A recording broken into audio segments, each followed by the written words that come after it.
सुप्रभात बच्चों।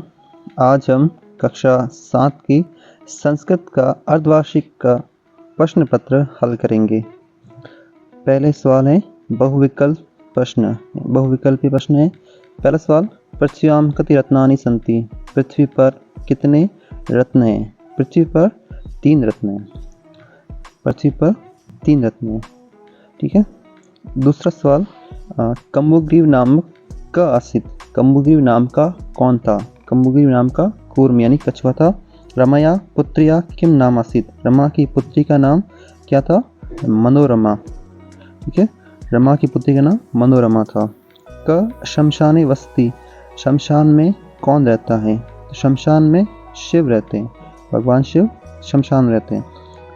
अगला सवाल, अस्माकं देशस्य ध्वज की दृश्य आसित अस्ति? हमारे देश का जो ध्वज है वो कैसा है? तो वो त्रिवर्ण यानी कि तिरंगा है, 3 रंग का झंडा, त्रिवर्ण। अगला सवाल, अवयव शब्दों का हिंदी अर्थ लिखिए। ये जो 2 शब्द दिए गए उनका हिंदी अर्थ क्या होगा? तो कुत्र का शब्द होता है कहाँ, कुत्र मतलब कहाँ, और शीघ्रम का अर्थ होता है जल्दी जल्दी या तेजी से, जल्दी। ठीक है। अगला सवाल देखते हैं। अगला सवाल इस तरफ है, ये रहा तीसरा सवाल।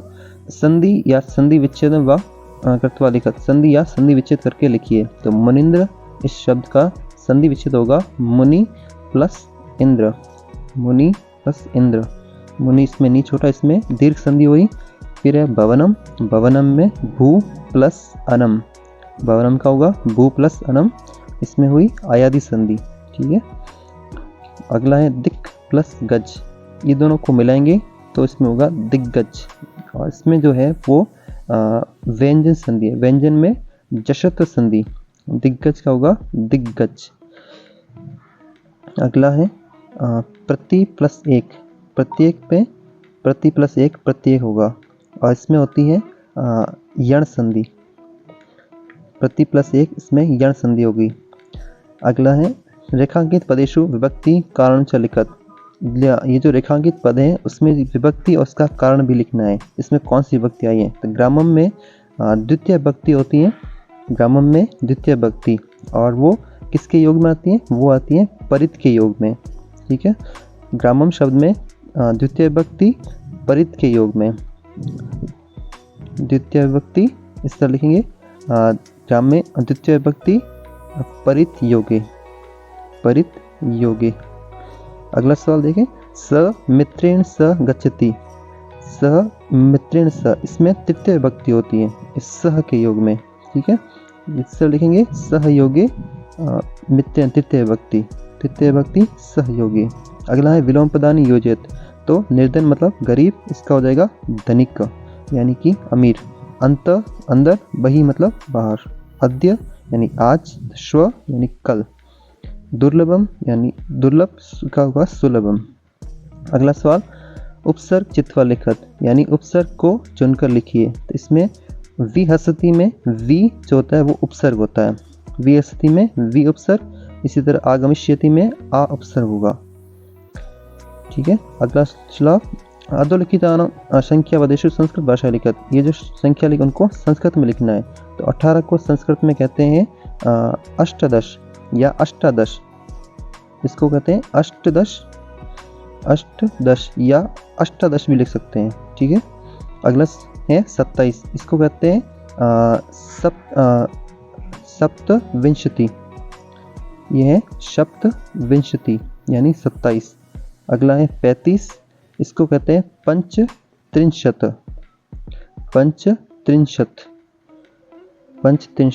और 50 को पंचाशत कहते हैं, 50 को पंचाशत। ये 50 तक गिनती आपको वैसे लिखवाई हुई थी, आपने याद की होगी, आगे भी आपके ये काम आएगी। अगला सवाल है निर्देशन अनुसार धातुरूप शब्दरूप च लिखत? निर्देश के अनुसार धातुरूप और शब्दरूप को लिखना है। तो पट धातु में लट लकार लिखना है। इसमें पट धातु कौन सा है? लट लकार। और राम शब्द में अकारांत पुल्लिंग शब्द लिखना है, राम शब्द में अकारांत पुल्लिंग। ठीक है। और चल धातु में लिट लकार यानी फ्यूचर टेंस भविष्य काल लिखना है। चल धातु में कौन सा होगा? फ्यूचर टेंस यानी कि चलिष्यति वाला शब्द लिखना है। और राम शब्द में राम रामो रामा सिर्फ वही वाला। और पठ धातु में पठती पठत पठंती, पठसी पठत पठत, पठामी पठा पठा, ये वाला लिखना है, ठीक है। और चल धातु मैंने बताया भविष्य काल वाला फ्यूचर टेंस वाला लिखना है। और मैं ये आगे आपको दे रहा हूँ, तो इसको देख के वीडियो को पॉज करके एक बार देख लें। ये है पहला पठ धातु, धातु रूप पठती पठत पठंती, पठसी पठत पठत, पठाम पठा पठा। और ये राम शब्द, ये पूरा एक बार वीडियो को पॉज करके लिख लें। और अगला है ये चल धातु, चल धातु लिट लकार चलिष्यति और, ठीक है। अगला सवाल पर्याय पद लिखत, इनमें जो शब्द है उनको पर्यायवाची लिखना है आपको। पर्यायवाची पुत्र का पर्यायवाची होता है सुत, ठीक है। एक तो सुत और एक हो जाएगा तनया, ठीक है, ये हो जाएगा तनया। और पक्षी का लिख देंगे खग, खग यानी पक्षी। और एक हो जाएगा नभचर, नभचर, नभचर। इसी तरह वानर का हो जाएगा कपी यानी बंदर, वानर का हो जाएगा एक कपी और एक मरकट, वानर कपी का मरकट। एक मुखम, मुखम का हो जाएगा एक तो आनम, आनम का अर्थ है मुखम। और एक हो जाएगा वदनम या तुंडम, ये दोनों होते हैं तुंडम या वदनम, ठीक है। अगला सवाल देखते हैं। अगला सवाल यहाँ पे 10 नंबर, निम्नलिखित शब्दों के सर्वनाम शब्द लिखने हैं। यानी ये जो शब्द है, एक तो तत् यानी वह पुल्लिंग, और दूसरा है किम यानी स्त्रीलिंग शब्द। ये जो किम स्त्रीलिंग शब्द है और तत् वह पुल्लिंग शब्द। तत् शब्द कौन सा है, इसमें हम कहते हैं स तौ ते यानी वह वे सब, स तौ ते तम तो तान तेन ताभ्याम ते, वो वाला। और किम शब्द स्त्रीलिंग का के का, काम के का, कया का कभी, वो वाला, ठीक है। तो ये जो है वो आपको लिखने थे, इसका मैं आपको दे रहा हूँ, आप इसको देख के वीडियो पॉज करके लिख लें। ये है पहला तत्व वह पुल्लिंग शब्द, एक वचन, द्विवचन, बहुवचन, ये इस तरह। और ये है किम शब्द स्त्रीलिंग, इसका का के का, ये वाला, ठीक है। वीडियो पॉज करके एक बार देख लें। अगला है अधोलिखित वाक्येषु संस्कृत भाषाया अनुवाद करो, इनको संस्कृत भाषा में अनुवाद करना है। तो वह सत्य बोलेगा तो स सत्यम वदिष्यति, स सत्यम वदिष्यति यानी वह बोलेगा, वह सत्य बोलेगा, वदिष्यति। अगला है वह खेलती हैं, तो सा स्त्रीलिंग शब्द है, तो सा क्रीडति, वह खेलती हैं, सा क्रीडति। अगला है क्या वह पढ़ता है, क्या वह पढ़ता है, तो किम स पठति, किम स पठति, क्या वह पढ़ता है। अगला है एक जंगल में सिंह रहता था, तो एकस्मिन वने, एक जल में, एकस्मिन वने, एक जंगल में, एकस्मिन वने सिंह अवसत, सिंह वस्ती नहीं आएगा, इसमें आएगा अवसत, ठीक है, इसमें आएगा अवसत आएगा। एकस्मिन वने सिंह अवसत, ठीक है, इसमें होगा एकस्मिन वने सिंह अवसत, एक वन में, एक जंगल में सिंह रहता था, ये किसमें अवसती से रहता था इसलिए, ठीक है।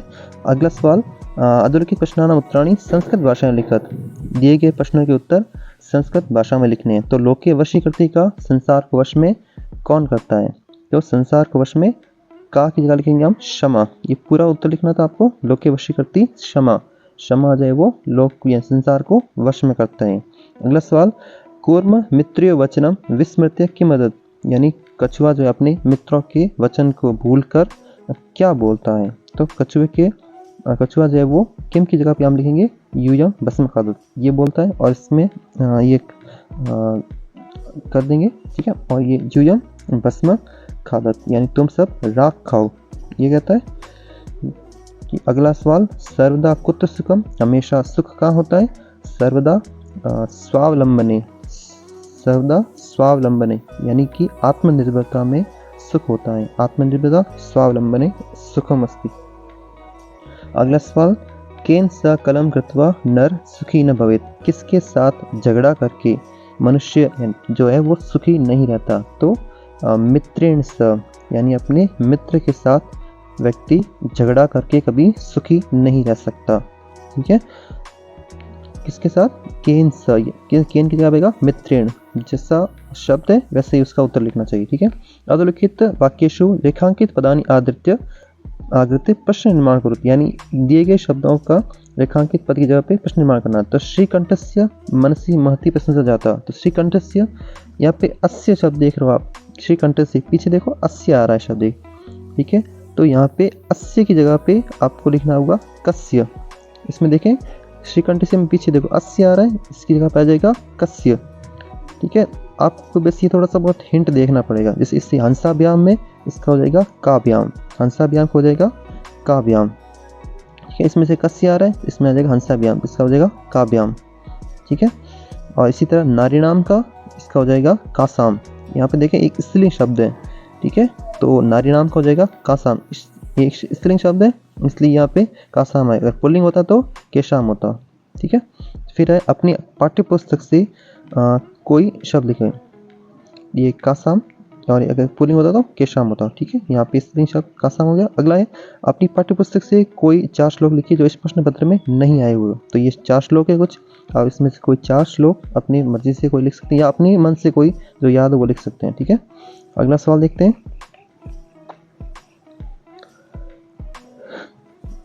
अगला सवाल है यहाँ पे 15वां सवाल, ठीक है। तो यह है अधोलिखित श्लोकस्य हिंदी भाषायां भावार्थ लिखत।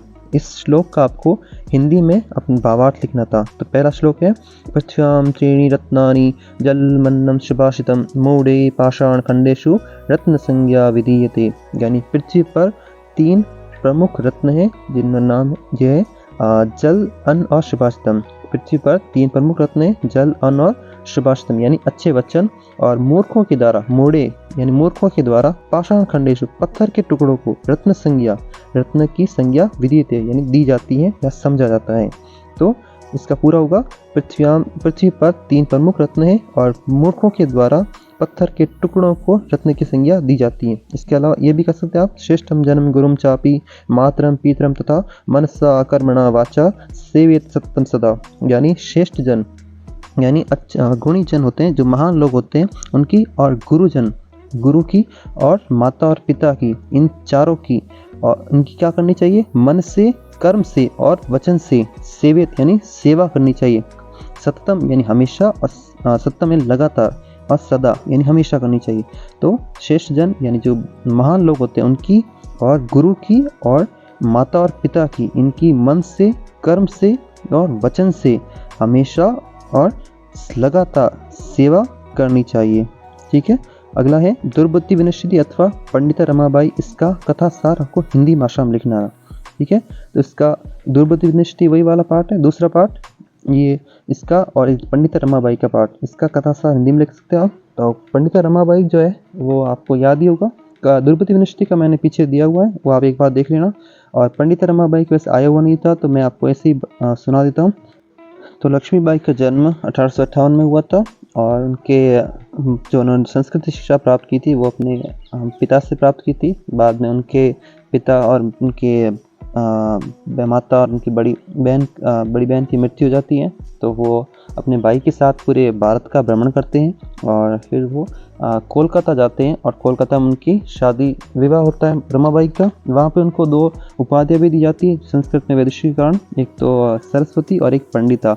उनके जो पति का नाम होता है वो विपिन बिहारी दास होता है, और वो उनकी एक पुत्री भी होती है जिसका नाम मनोरमा रखा जाता है, और वो 1.5 साल बाद उनकी मृत्यु हो जाती है। फिर वो वापस अपने गृह राज्य यानी कि वापस महाराष्ट्र आती हैं, और फिर वहाँ से वो इंग्लैंड जाती है उच्च शिक्षा के लिए। फिर वापस वो अमेरिका जाती हैं कुछ निर्धन स्त्रियों के लिए कुछ पैसे इकट्ठा करने के लिए। फिर वो वापस जब इंडिया आती हैं, भारत आती हैं, तो महाराष्ट्र के पुणे नगर में एक शारदा सदन की स्थापना करती हैं, और फिर वहाँ से वापस वो शिफ्ट हो जाते हैं।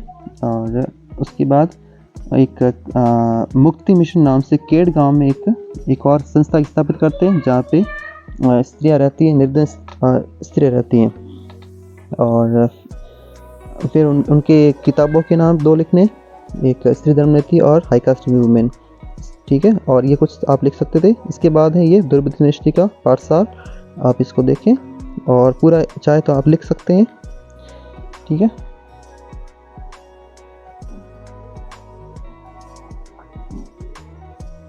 तो ये था इस पाठ का सार। और अगला सवाल है उत्तम छात्र अथवा मम विद्यालय विषय पंचवाक्य लिखत। तो ये है आपका लघु निबंध उत्तम छात्र के ऊपर कुछ 5 वाक्य हैं। और अगला है मम विद्यालय, इसके ऊपर 5 वाक्य आपको लिखने थे।